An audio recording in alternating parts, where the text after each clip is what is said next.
ugat ng lahat ng kasamaan sa mundo. Pero ito rin ang nagpapaikot ng ating buhay, ang pera. At ngayong bagong taon, may bagong disenyo ang ating piso. Pero sana lang, tumaas talaga ang halaga nito at maghatid ng panibagong swerte.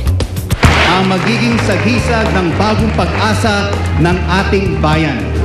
Bago natapos ang 2010, naging usap-usapan ang bagong disenyo ng ating pera na inilabas ng Bangko Sentral ng Pilipinas noong lamang Disyembre. Mas matingkad ang mga kulay. Mas bata rin ang mga larawan ng mga bayani at mga dating presidente. Idinagdag din sa disenyo ang ilan sa mga ipinagmamalaking likas na yaman ng ating bansa. At sa bagong 500 pesos, magkatabi ang mag-asawang Ninoy at Cory Aquino. Dahil sa ang ating kasalukuyang disenyo ay mahigit ng 25 taon, napakarami na rin ngayong mga nakakagaya ng ating pananalapi. Ito yung mga counterfeiters, no? And we want to ensure the integrity of our currency. Bukod sa bagong disenyo, heto ang talagang bago. Nilagyan rin ng antibacterial feature ang bagong pera. Mas matibay rin daw ito dahil gawa sa cotton at abaka. Ipinakita sa akin ni Fed de la Cruz, Corporate Affairs Director ng Bangko Sentral, ang mga security feature ng bagong piso. Una na rito ang nakaangat o embossed na print ng pera na makakatulong din daw sa mga bulag.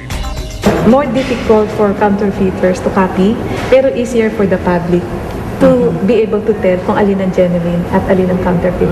Kasi hipuin mo to, Jessica, yung pag ganon, pag ganong hipo, mafe-feel mo yung naka-raise na ano, lalo dito sa mga denomination. Parang may naka-emboss. Makikita ang watermark image ng taong nasa pera kapag itinapat sa ilaw. Nakasulat din ang salitang Pilipino sa alibata o ang sinauna nating alpabeto na makikita ng buo kapag itinapat din sa ilaw. So, mas mahirap itong hopefully na mapeke o ma-counterfeit. Kapag sinuri naman sa ilalim ng ultraviolet light ang bagong pera, glow in the dark ang mga security fibers. Pati ang mga hayop na nakadisenyo sa likod ng bagong pera, glow in the dark din. Diba? Ang Kung ano ganda. yung species na nakalagay, yan yung makikita Yung mo sa mga glow hayop in the dark. na Oo. nakalagay, nag-glow in the dark siya.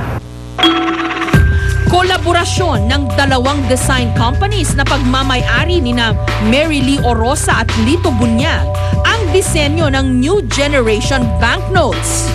Well, actually, ang gusto namin pakita talaga is that the Philippines is modern and very contemporary. Yung harap talks about our history. Nandun ang mga special events during the era of the president being featured, which is historic and very important and key to our democracy. Yung likod naman, yung reverse, nandun naman yung ating God-given natural resources na we should be proud of. Pero hindi pa man nahahawakan ng marami sa atin ang mga bagong pera. Sari-saring batikos agad ang isinukli rito. Katulad ng maling kulay ng tuka ng blue-naped parrot sa 500 peso bill. Mali rin daw ang lokasyon ng Tubataha Reef. Hindi rin daw naisama ang Batanes Group of Islands sa mapa ng Pilipinas. The representation is executed in the best way possible within the limitations of the production capacity and capability. But it never diminishes the value of all the objects and elements placed in the banknote. Maging sa Amerika, kumakalat rin ang interes na baguhin ang disenyo ng US dollars. Noong 2009, isang pa-contest sa internet ang sinimulan, tinawag itong Dollar Redesign Project. Bagamat hindi opisyal na kinilala ng gobyerno ng Amerika ang kampanyang ito, layunin daw nitong kumalap ng mga ideya para bigyan ng makeover o bagong itsura ang dolyar. At ang nanalong disenyo ngayong taon, patayo ang disenyo ng pera, imbes na pahiga. At ang kasalukuyang presidente na si Barack Obama ang nasa $1 bill, imbes na si George Washington. Kung hindi magkamayaw sa paggastos ng pera ang karamihan para bumili ng mga bagong gamit at pangangailangan, may ilang tao namang gumagastos para bumili ng mga lumang salapi. Kagaya ni Jose, isang numismatist o kolektor ng mga lumang pera. Every now and then, I would go to Baguio just to buy yung 1 peso coin. Namili ako sa mga iba-ibang province, gaya Cebu, Pampanga, tapos I go to conventions sa Hong Kong. Meron siyang koleksyon ng mga baryang ginamit nung panahon pa ng mga Kastila. Ang baryang ito na kung tawagin, Dos Mondos, nagkakahalaga na ngayon ng 15,000 pesos. Meron din siyang mga guerrilla money na ginamit ng mga rebeldeng Pilipino noong panahon ng Hapon. Tinatago ng mga tao dahil nahuli sila ng Hapon. Hugot ako. Maging mga pera at barya ng iba't ibang bansa, meron siya sa kanyang koleksyon.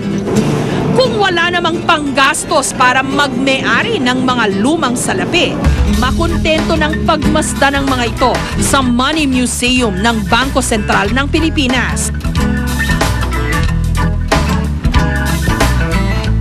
Narito ang mga sinaunang baryang toston at makusinas na dinala naman ng mga Kastila sa ating bansa. So, irregularly shaped kasi wala pang machine during this time. Meron din ditong mga perang papel na inimprenta nung panahon ng mga Kastila ng mga Amerikano. Ang mga binansagang Mickey Mouse money ng mga Hapon. Ang sabi nila, bawat head daw ng isang army commander may sariling printing machine. So, print lang sila ng print. Kaya ang dami-dami nitong nag-circulate na Japanese war notes. Naka-display rin dito ang mga espesyal na barya at perang papel na inilabas ng Bangko Sentral para sa iba't ibang mahahalagang okasyon, pati na ang tinatayang pinakamalaking pera sa buong mundo. Sinlaki ng isang bond paper at nagkakahalaga ng 100,000 pesos. Pero meron tayong mga kababayan na nag-iipon ng barya hindi para mag-impok, kundi para gumawa ng alahas. Ang kasambahay na si Susan, hindi niya tunay na pangalan, mahilig sa mga alahas. Pero dahil kakarampot lang daw ang kanyang sweldo, hindi niya afford bumili ng mga ito. Kaya ang kanyang 10 pisong barya, dadalhin na lang niya sa kanyang kilalang alahero para ipagawang sing-sing. Yung sa peke kasi makikita mo, nangingitim yung gilid ng daliri mo. Kaya pag nagsuot ka ng hikaw na peke, nagsusugat yung tenga mo. Eto hindi naman eh. Ang 10 piso ni Susan, kayang-kaya raw gawing sing-sing ni Boy. Hindi niya tunay na pangalan.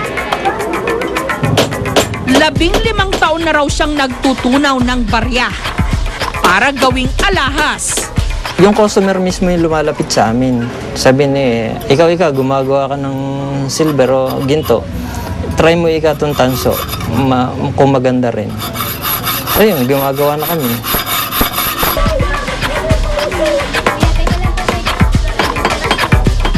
Ang 10 pisong barya, pwede na ngayong ibenta ni Boy sa halagang 350 pesos. Pero ang kalakarang ito sa pagtutunaw ng barya, bawal! Mahigpit na ipinagbabawal ng batas ang parusa, 6 na buwang pagkakakulong at pagmumulta ng hanggang 2,000 piso. Ngayong bagong taon, bagong bihis ang ating pera. Pero bukod sa bago nitong disenyo, sana magdala rin ito ng bagong buhay sa ating ekonomiya.